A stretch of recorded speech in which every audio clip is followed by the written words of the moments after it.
Hello and welcome back to another episode of the Living with Loss podcast. Today I'm joined by Mr. Sammy Peterman. How are you doing, mate? I'm good. How you doing?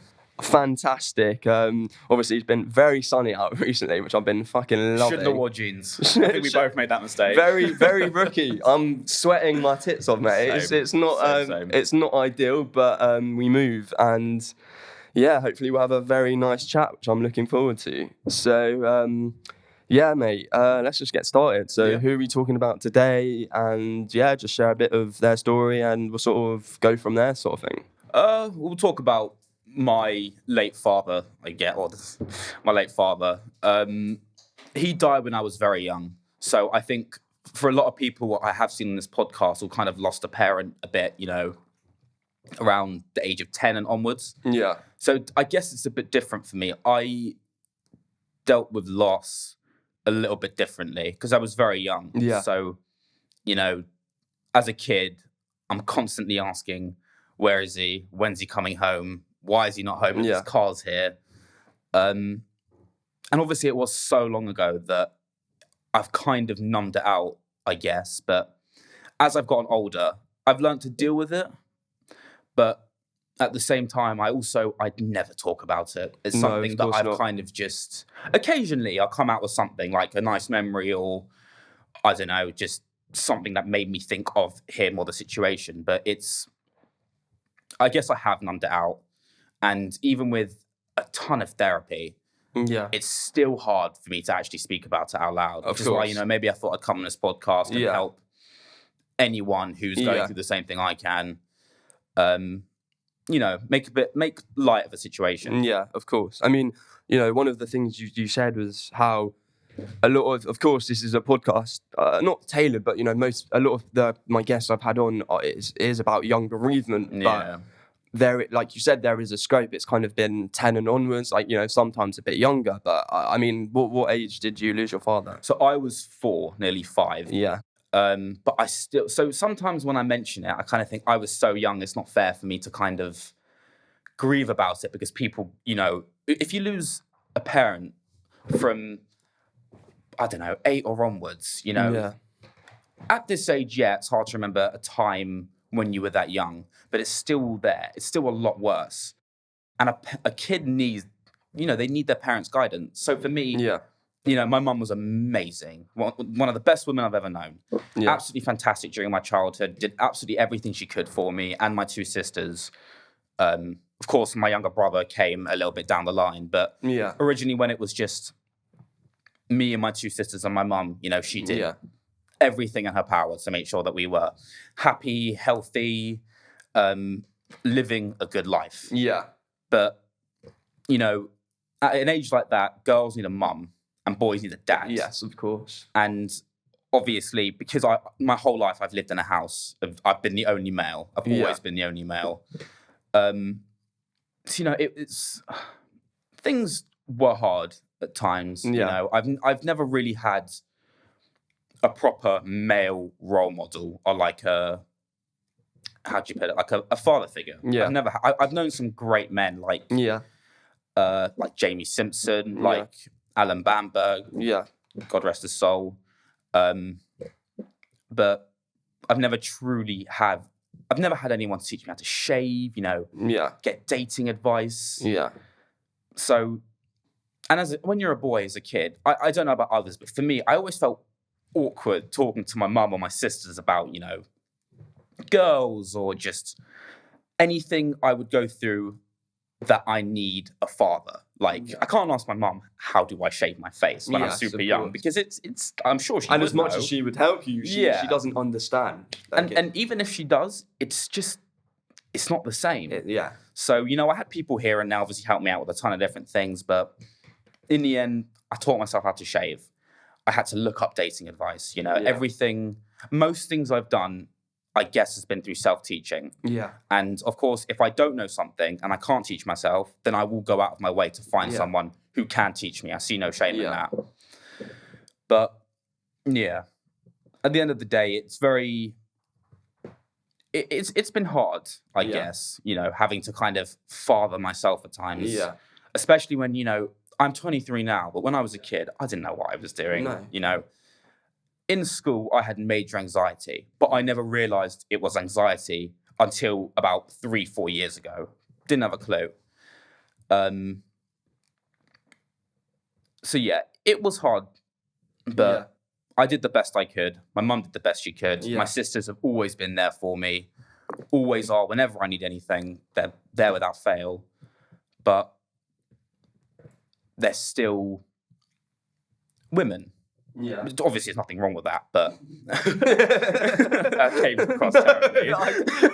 Men. No, I go. Men, manly. Listen, no, it's. I completely understand, and my situation is slightly different, of course. And how I don't have my mother, but from an emotional standpoint, that is something I needed. Like that is something how maybe so much a father can't give. Whereas a father is more practical in a sense, losing mum and not having that element of emotional kind of, a real emotional understanding is difficult. So I completely understand, there are certain things that a father, some things that a father can teach that, you really, it's not miss out on it. It's just isolating. And I think, a lot of what you're talking about is that element of isolation, growing up with, like that empty seat at the table, growing up without your my seat.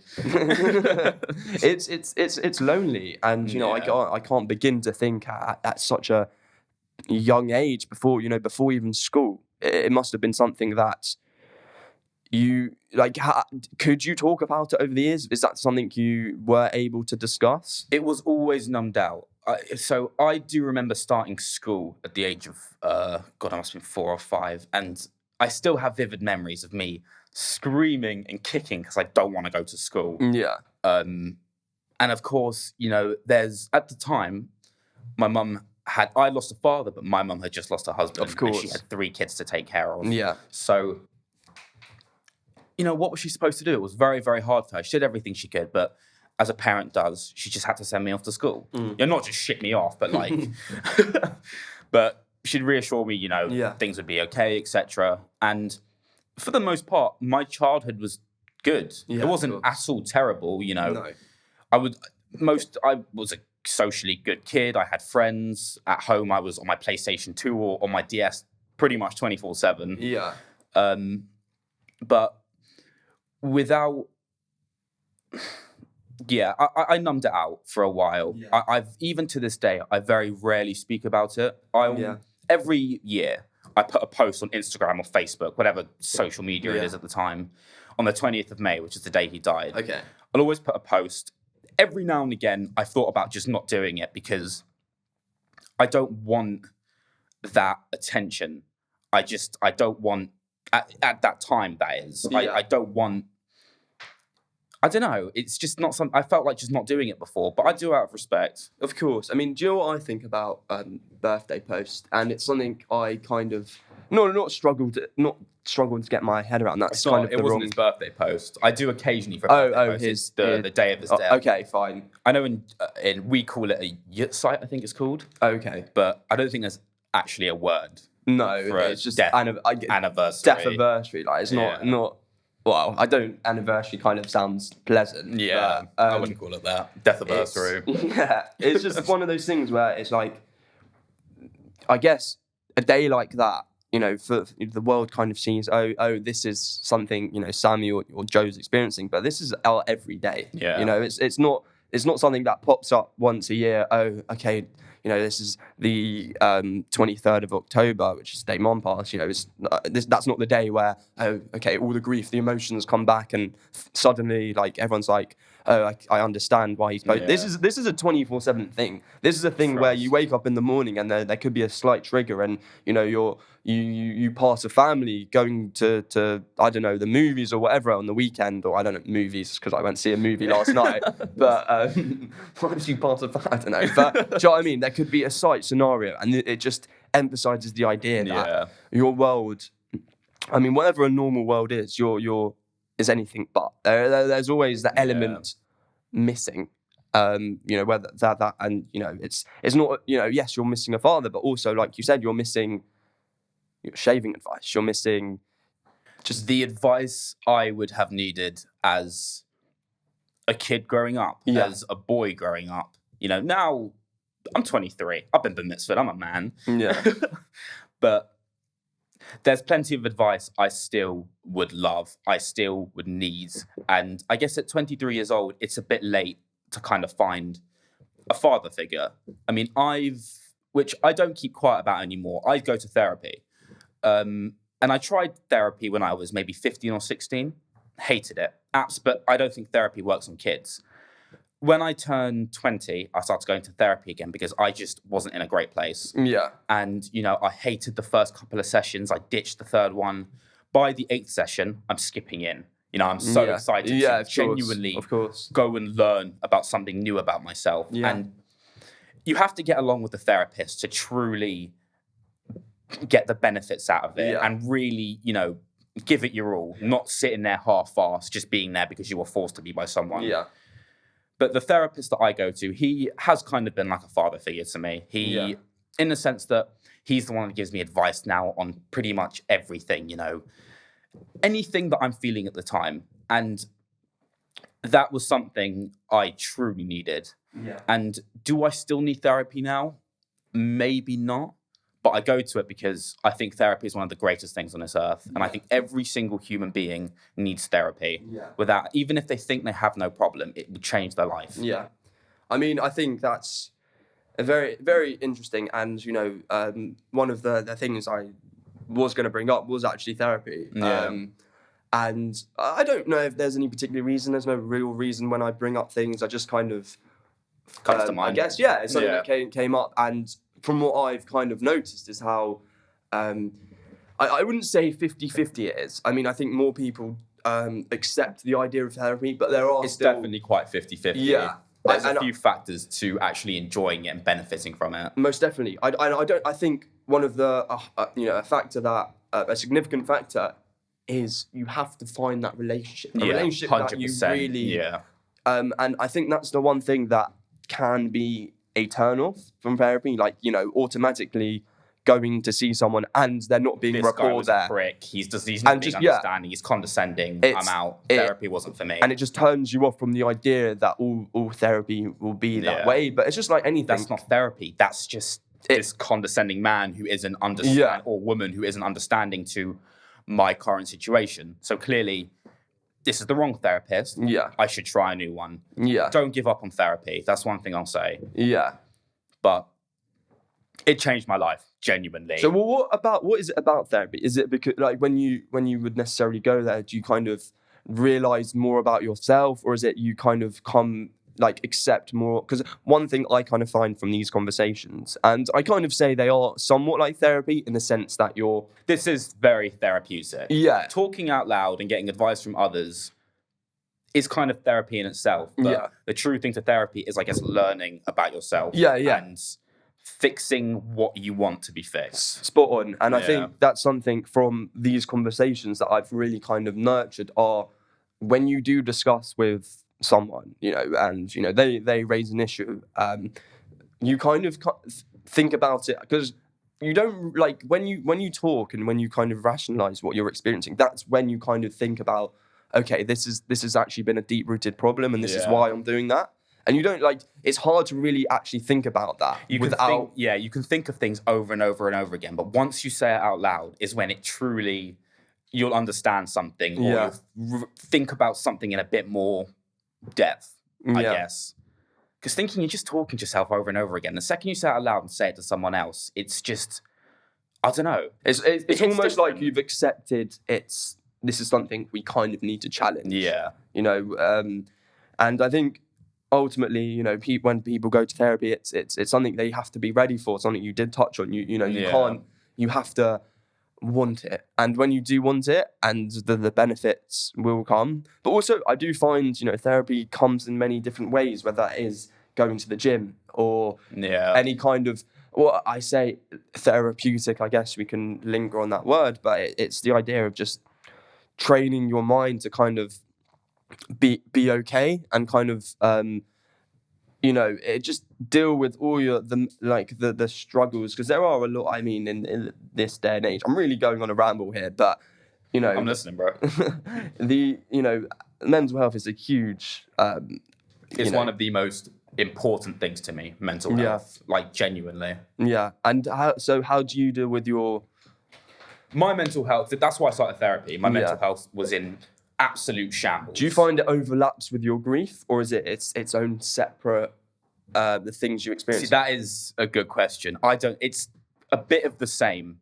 Yeah. Sometimes I think, would my mental health have been in such shambles a little while back if I hadn't have lost my father at such a young age? Yeah. Because things that happen to you when you're a kid, it might not seem like it, but they are deep roots to a problem that will occur when you're much older. Yeah. And, the certain way you are or you act will eventually come down to how you were treated as a kid, certain events that happened as a kid, because the trauma is still there, but it's so deep down that you literally, you barely remember it. Yeah. So, I don't know, it's weird. Do I think it's the same? A little bit. Sometimes I think, would my life have turned out this way had my father been alive this whole time? Probably not. Probably would have been very, very different. Yeah. But I'm not. You can't think unhappy. in that mindset. Thinking of that mindset is not going to get me anywhere. Feeling sorry for myself isn't going to get me anywhere. But sometimes you do need to feel sorry for yourself to find that motivation to get off your ass. Yeah. That's why I hate it when people say, stop feeling sorry for yourself, get up. You need to feel sorry for yourself because you're the only person who's going to find that motivation. Yeah. If you don't feel sorry for yourself, you're not, I guess, pushing. It sounds silly, but you're not pushing towards anything. Yeah. In a sense. Yeah, I mean, that phrase, the idea about just getting up when, you're feeling low, it's completely wrong in a nutshell. When you are, whether it is grieving or, experiencing like mental health problems. I've got a bit of a cough, but... During this time, and you let me come here. No, but it's because I'm talking, but... yeah, it's one of those things where you can't just snap out, or when you are in a deep-rooted depression, or you are heavily grieving. The idea of pick yourself up, and it's not an attainable target, and it's the mindset of I've kind of learned to appreciate the small little successes I experience. Whether that is, I'm not someone I'm not experiencing that many kind of, but the things that I do experience and the small successes you find are things you've just got to reward yourself. Going to the gym, or if it is going to therapy, that is a success in a nutshell, and you have to reward yourself for that. Baby steps, man. I've always said baby steps is so important, because if you're on a diet, you cutting out all of that crap like people tend to do and then just eating healthy, that does not work, because you're cutting out... I mean, you know what? Sometimes it can work. Some people can do it.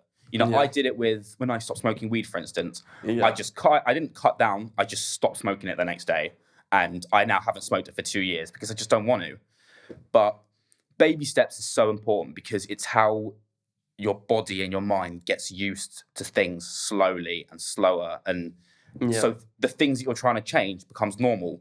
So when I first started going to the gym, I was getting a bit big at the time. I was very unhappy, wasn't doing much. And I just looked myself in the mirror and I was like, I'm so not happy with this. I'm not doing anything today. Got myself down to the gym, joined it immediately. I started going to the gym maybe 2 or 3 times a week.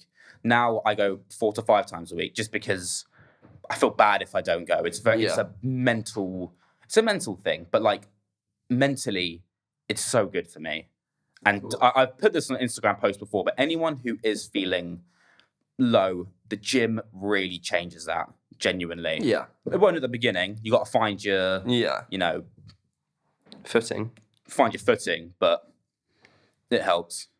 I forget the question. I mean, to be honest, mate, that's the beauty of this. To be honest, baby steps, that was it. Yeah, baby steps. But something I do want to go back to is because obviously we've kind of brushed a bit over, your father's passing, and I kind of want to understand a bit more about him and what it was that he passed from. So he passed from leukemia, which I believe is cancer, but it's where it mainly affects the blood. I could be wrong on that. Admittedly, I've just never really bothered to actually look into it, which maybe is something I should do, but I just haven't. So he had cancer leukemia for about 2 years, I think.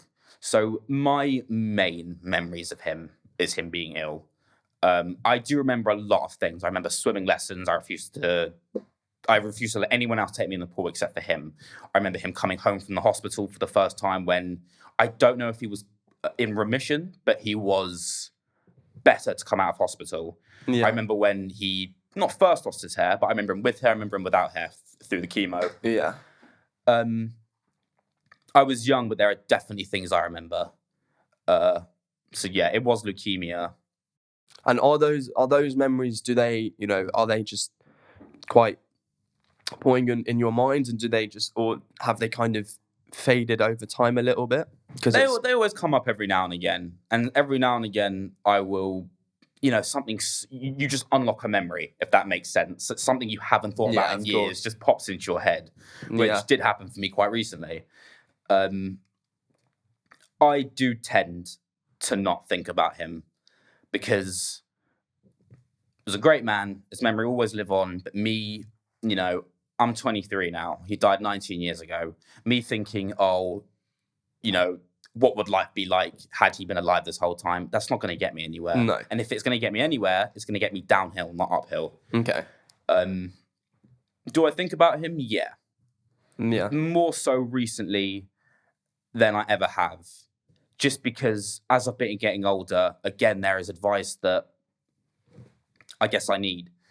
And for the first time in my life, I've actually been trying to deal with it, I guess. Yeah. Because it's always been numbed out, whether that was through smoking or drinking or just being, I don't know, being sociable, so many things to distract you from your actual problem.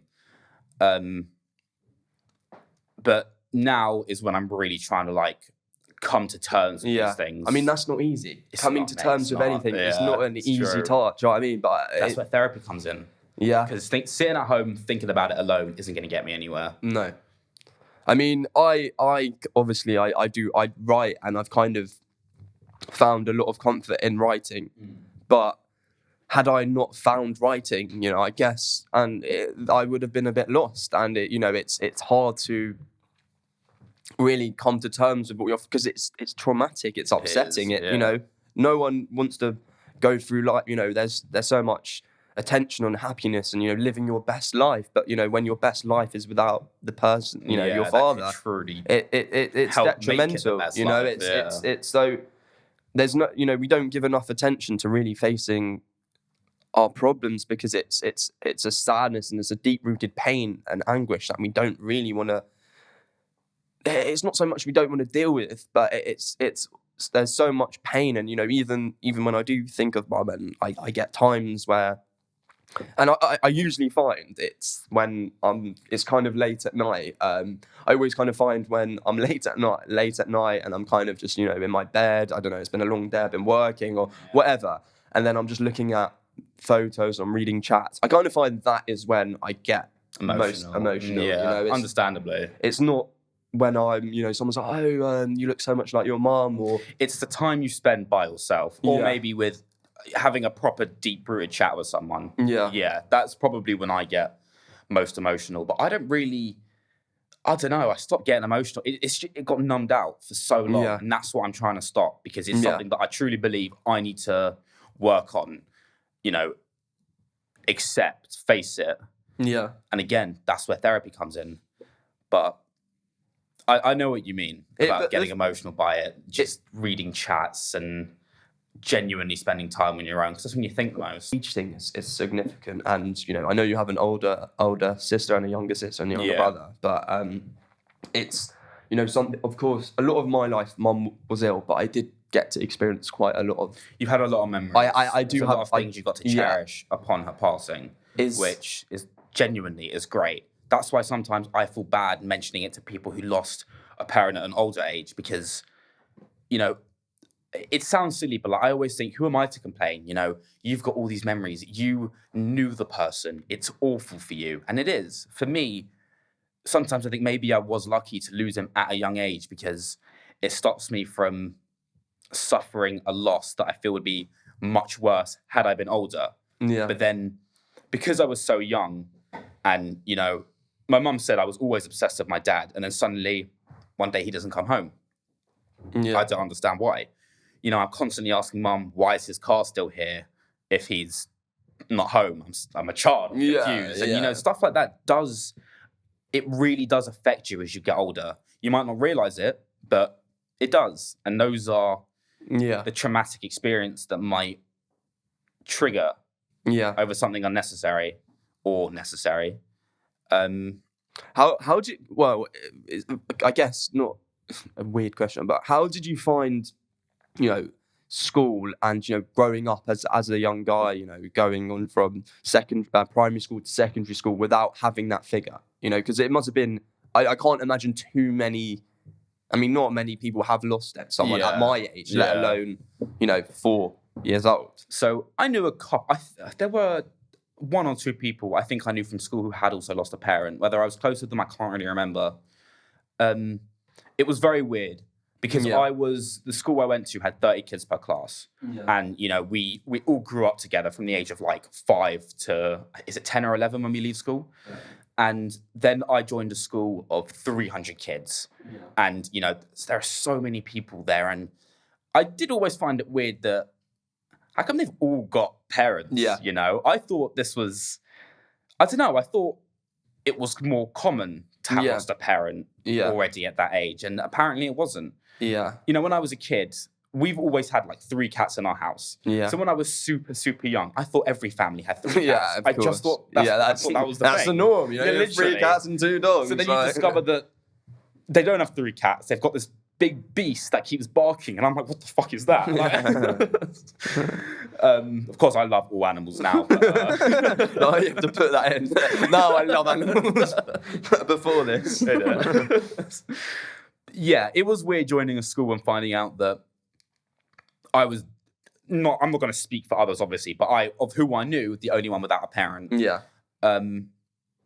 And it was tough, but I was always quite a confident kid. I was I've always had a bit, like, I was talkative. I've always had a bit of gift of the gab, I guess they call it. So I did enjoy school for the most part.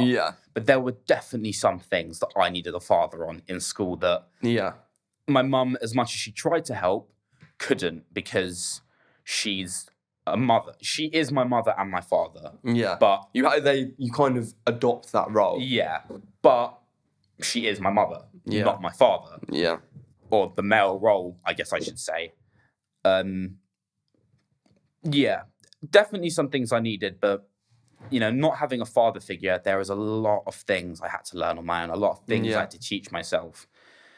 And that's why always in school, I was very like, oh, what if this person doesn't like me? What if that? I wanted people to like me. And that took me a long time to realize. And now I'm very like, I've lost a lot of people over the years. Now I truly love the people that I keep close to me. And I'll cut out anyone who I think is just toxic and doesn't bring out the best in me.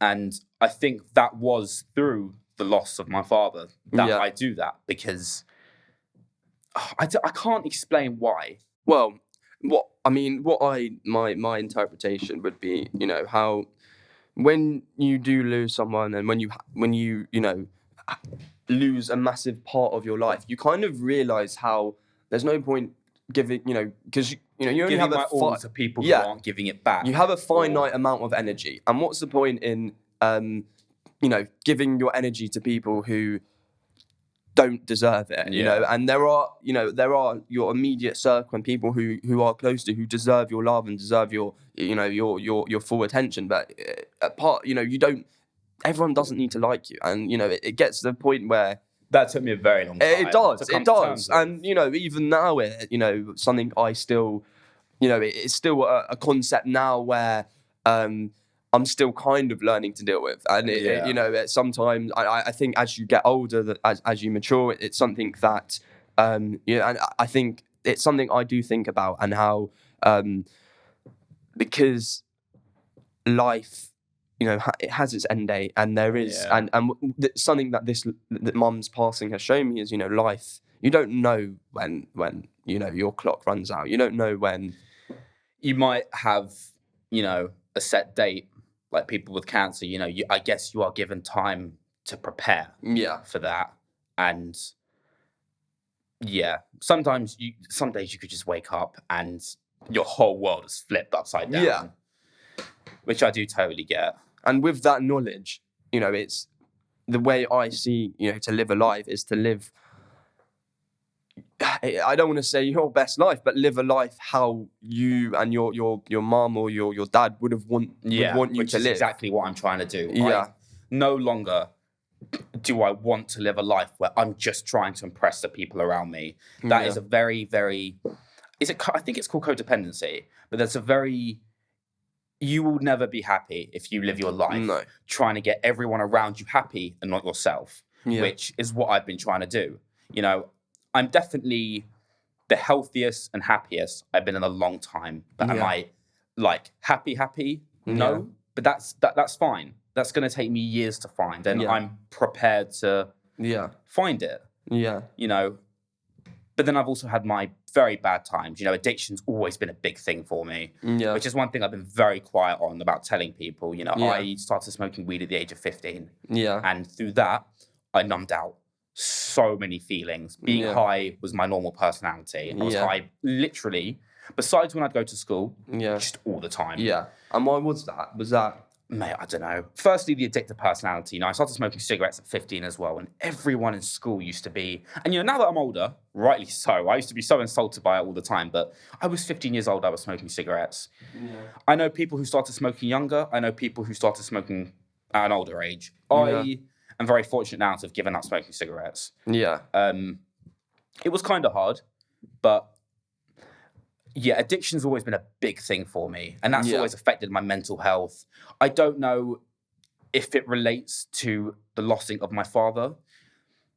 The reason I think I do is because, obviously, when you kind of start to, not come to terms, but realise the inevitable or what's happened, you find something that numbs you out. Yeah. So for me as a kid, I loved my PlayStation 2 and my DS. You know, I loved all of that stuff. I was on a 24/7. Bit of Mario Kart, yeah? You don't joke with Mario Kart. A little drifting on the Mario Kart, mate. I love it. Back in the day. Little red DS, I had one. Don't worry about that. I had a red DS as well, funny enough. But as a kid, that's how I numbed it out. As well as if I'd go to school, it would be socially. So once I got to secondary school, I was a very, very social kid. Yeah. I hated being at home on my own. Would always have friends over or be at someone's house. It's little things, well, I say little, but it's kind of big things like that numb you out from the pain. Then when I was 15, I don't even know how it ended up happening, but I started smoking weed. And I was kind of a rebellious kid, I guess. Yeah. But I don't know. The fact that I knew I shouldn't be doing it made it so much more fun. Okay. You know, it's reverse psychology, I guess. The fact that I knew I shouldn't be doing it just made it better. So, you know, I had friends who smoked it as well. As other friends got older, they slowly started to smoke it. At the age of 21, I did stop smoking it. Yeah. It got to a point where I realised it'd been 6 years of me smoking it pretty much every single day of my life, except for that 1 month I went on tour, which that was a fantastic month. And it only took me a couple years later to realise it's because I did the whole thing sober. I did the whole thing, you know, not high off my nut all the time. Yeah. So obviously, as soon as I got back, first thing I did was go to my room, spark a fat joint, had half of it and passed out for 6 hours. And that was after sleeping for the 5 hour. Yeah, of course. Like, you know, I do have fond memories of it. It's made me the man I am today, I guess. But it was always numbing things out. Yeah. Always. Even in school. You know, I failed all most of my GCSEs because I didn't revise. I was just smoking weed the whole time. And then I look at my results and I can't understand why I haven't passed. Yeah. It's because I was smoking fucking weed the whole time. Yeah. And then at 21, I just stopped smoking. It started... The older I was getting, the more money I was wasting on it. I had been thinking about it for so long that I started to get like weird, not heart palpitations, like through anxiety, because as I'd come to the end of that joint, I knew I shouldn't be doing this anymore. I've got to give this up. And one day I woke up, went to roll a joint, and I just thought, no, I'm probably going to get those weird heart palpitation things again. And it's just not comfortable anymore. Okay. I'm just not going to have one now. Rolled one, and that's why I had it there, and I just didn't smoke it for the whole day. Okay. Didn't have one for 3 days. tried one 3 days later. It did not put me in a good place. Yeah, of course. I have been, I want to say, clean from it literally ever since. Okay. And do I think weed is bad? Not at all. I am fully supportive of weed. I think the benefits of it are amazing if you're open to the benefits and you, I guess, kind of know what you're doing in life. Course. You know, if you're just sitting at home every single day, wasting money, smoking weed, not getting up. Yes, there is probably a deep reason behind that. It's not just you being lazy, because I don't really believe in laziness. No. I think you're unmotivated. Yeah. I think weed is an amazing thing, but it depends on how you handle it. For me, I was just very addicted. I used it to numb out the pain. But is that something you would think about? Would you think about smoking weed to numb out the pain, or is that something you kind of just realise now? Like, every now and again, yes. Sometimes I'd be feeling really down. I'd be like, oh, I'm just gonna. And is that down from mental health, or is that down? Maybe mental health, maybe a certain situation or an argument with a friend or my mum. Yeah. It could be anything. But because I would always, wake up, have a joint, have one before I go to bed, I couldn't sleep without it.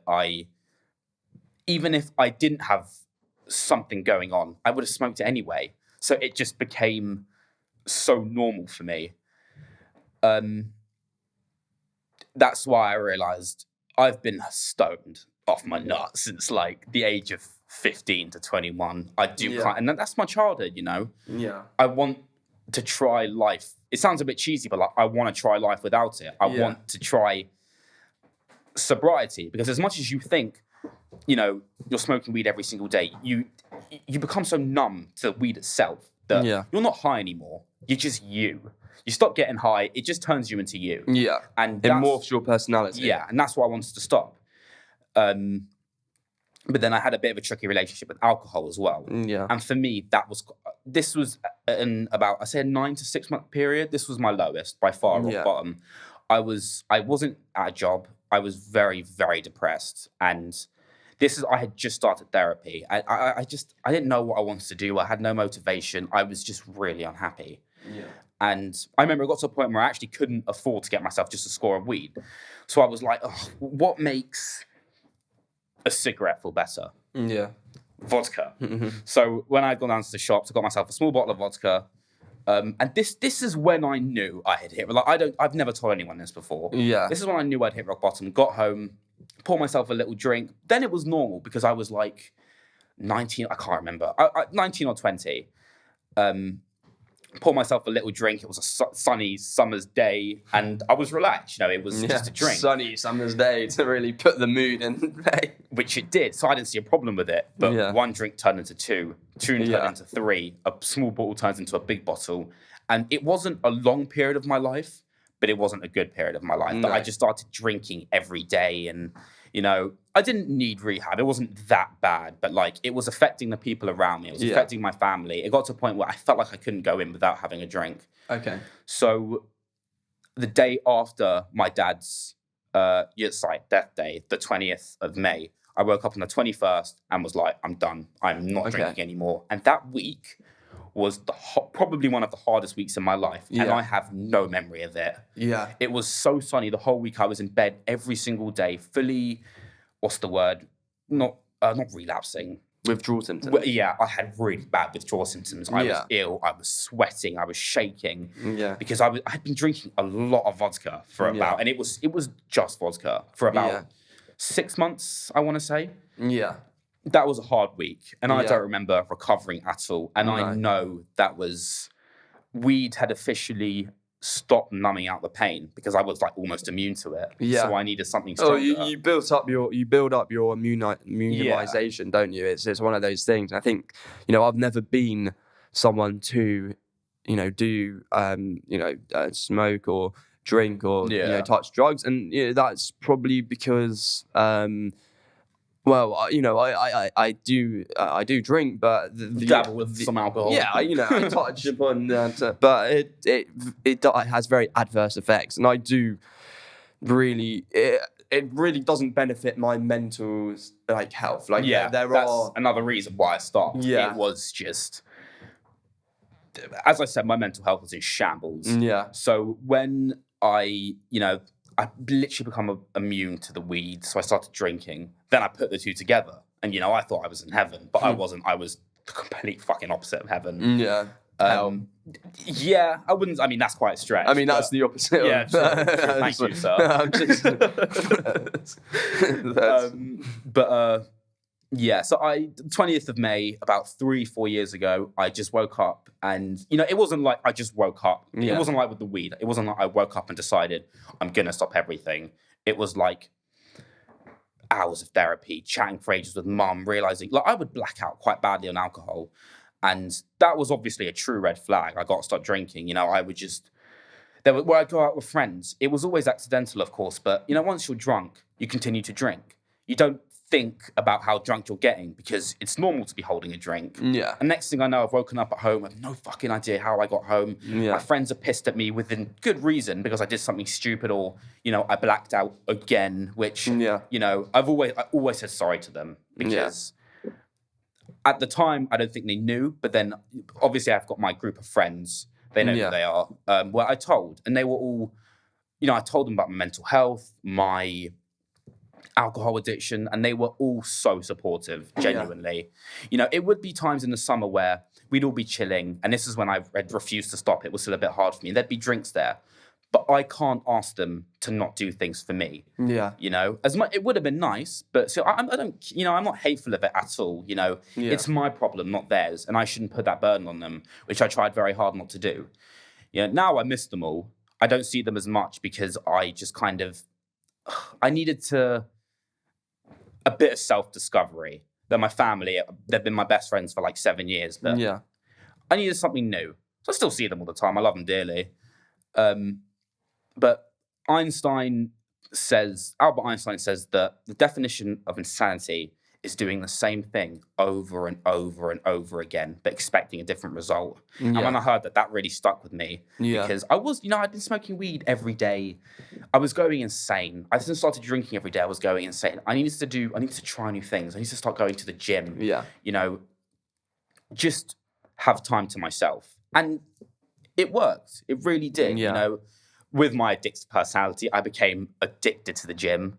I try to go 4 to 5 times a week.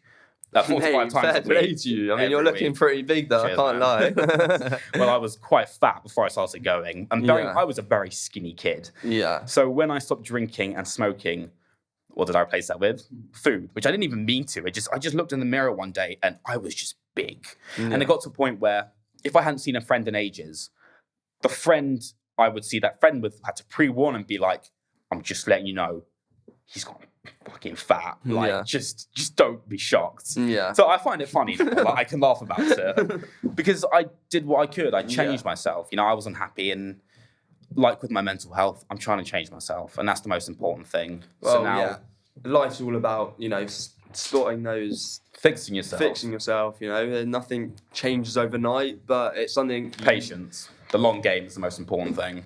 Exactly. It's all about the long game and just having, I don't necessarily in life have an end goal. I have goals, I have small goals that I want to achieve, whether that is myself or that is through life.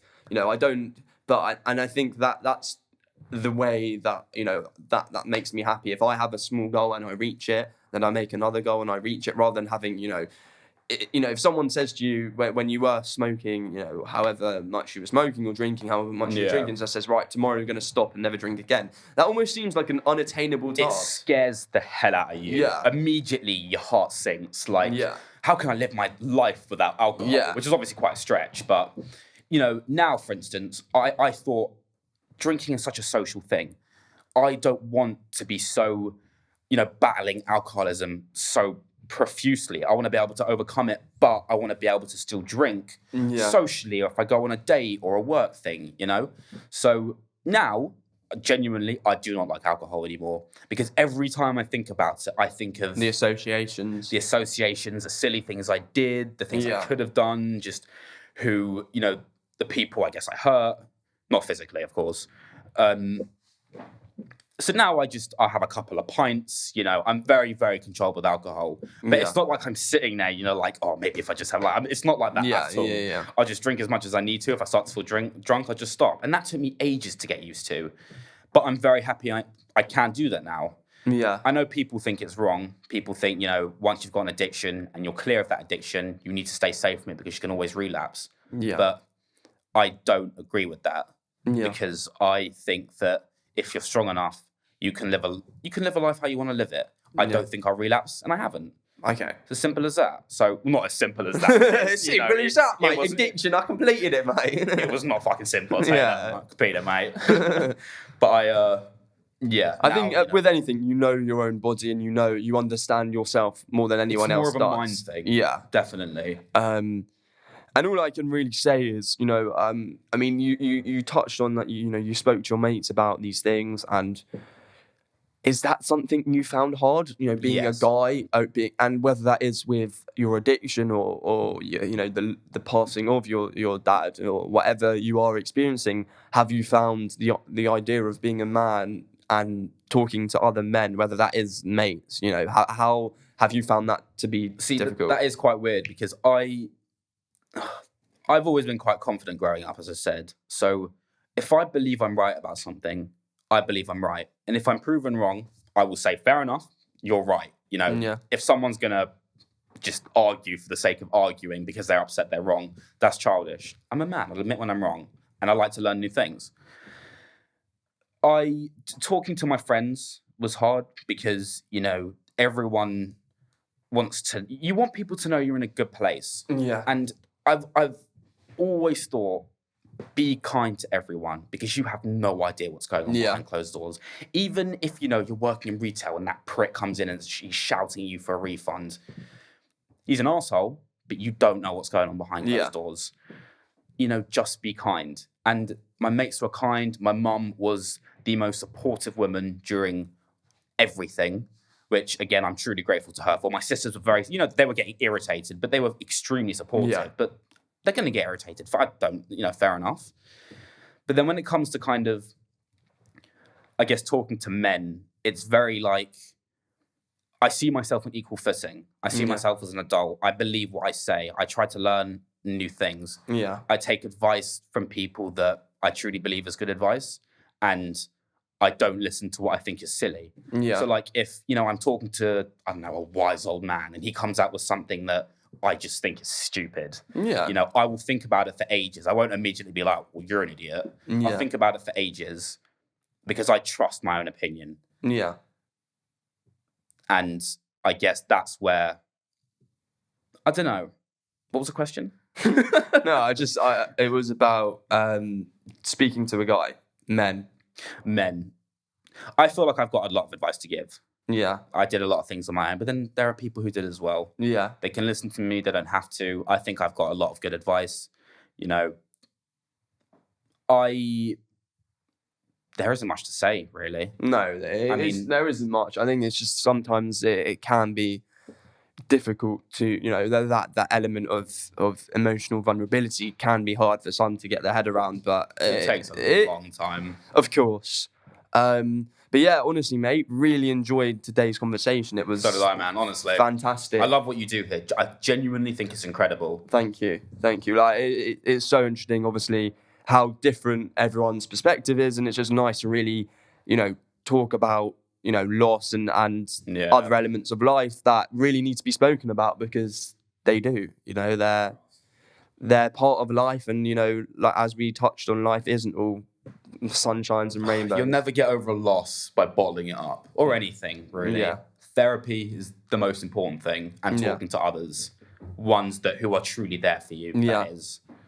I always wrap it up on this note, and if you do, and that is, if you were to have a conversation with your father again, what is it you'd say? I'd let him know that I don't know if I need a conversation, but a message would even suffice. Yeah. I'd let him know that I'm happy, I'm eating well, I'm doing everything I can to become a good and decent human being. I do my work, I help out as much as I can, and I hope that it's good. It's good. I hope he's happy with it. I hope it's good enough, not just for him, but for everyone else. Yeah. And I obviously, a conversation goes two ways. I don't know what his response would be, but I'd hope that he'd telling me I'm doing well, Yeah. and that just to continue on the way I am, and that he's proud, and that would genuinely mean the world to me. Well, honestly, mate, again, thank you so much for doing Thank this. you for having me, bro. It's been an absolute pleasure. And we can call that a wrap. I just want you to find your truth and stick to it. I know you'll be okay. I know it. From the bottom of my heart, I know it. I love you, Papa.